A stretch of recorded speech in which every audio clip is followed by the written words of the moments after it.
मी डोळे उघडले, पण समोर फक्त काळोख होता आणि कानावर अजून तोच आवाज येत होता. मी पुरता घाबरलो होतो. मी आईला उठवण्याचा भरपूर प्रयत्न केला, पण माझ्या तोंडून आवाजच निघत नव्हता.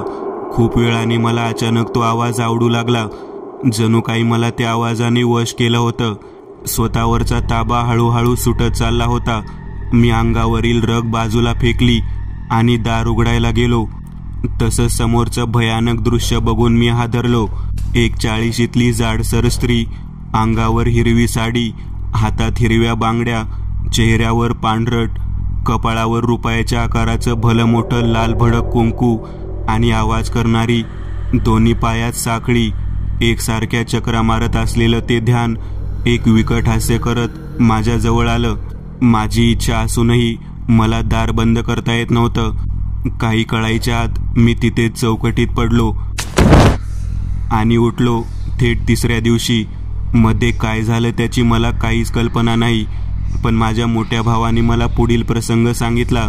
मी दाराच्या चौकटीत दोन्ही गुडघे वरती करून बसलो होतो.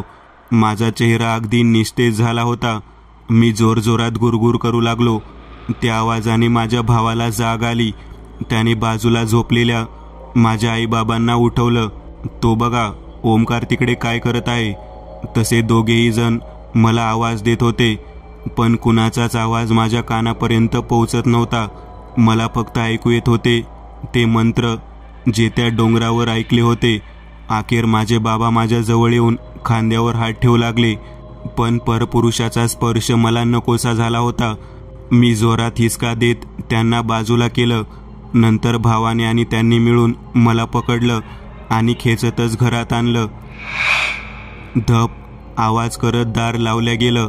बाबा जोरजोरात बोलू लागले, काय झालंय तुला, असं का करत आहेस. पण मला काही केल्या ती गुरगुर थांबवता येत नव्हती. माझ्या भावाने मला नंतर सांगितलं, मी रात्रभर त्यांना शिव्या शाप देत होतो. नंतर आईने घरातील जपाची माळ माझ्या नकळत गळ्यात टाकली. तसं मला आवरणं त्यांना थोडं सोपं गेलं. भावाने आणि वडिलांनी मला बाजूला असणाऱ्या खोलीत टाकलं आणि दार बाहेरून लावून घेतलं.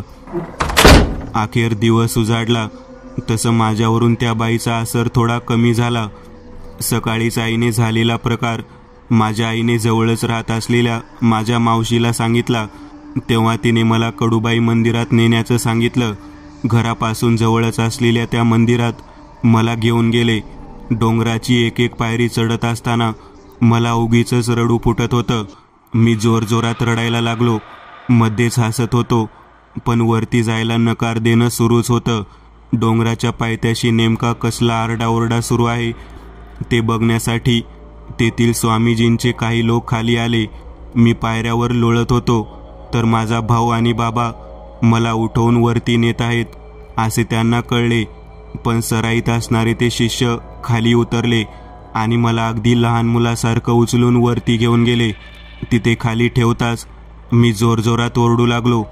त्या मोरपिसाचा हळुवार स्पर्श मला कित्येक काटे टोचल्यासारखा वाटू लागला आणि अखेर माझ्यावरून त्यांनी एक सलग 11 लिंबे उतरवली आणि समोर पेटत्या अग्निकुंडात टाकली.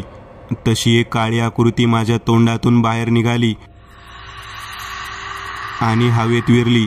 नेमकी कोण होती आणि माझ्या पाठी का आली ह्याचं उत्तर न देताच तिने पलायन केलं.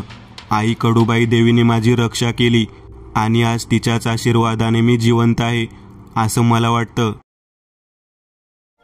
मित्रांनो, आज पुरतं एवढंच. तुम्हाला जर काही गोष्ट आवडली असेल तर नक्की लाईक करा. तुमच्यापैकी बरेचसे जण व्हिडिओ लाईक न करताच पळून जातात, पण हा जर व्हिडिओ तुम्ही लाईक केला तर मला जरा बरं वाटेल आणि असेच भारी भारी व्हिडिओ बनवायची माझ्यात एनर्जी येईल. त्यामुळे नक्की लाईक करा. आणि अजूनही कोणी या चॅनलला सबस्क्राईब केलेलं नसाल तर लगेच सबस्क्राईब करून टाका. आणि बाजूची घंटी ती मात्र दाबायला विसरू नका.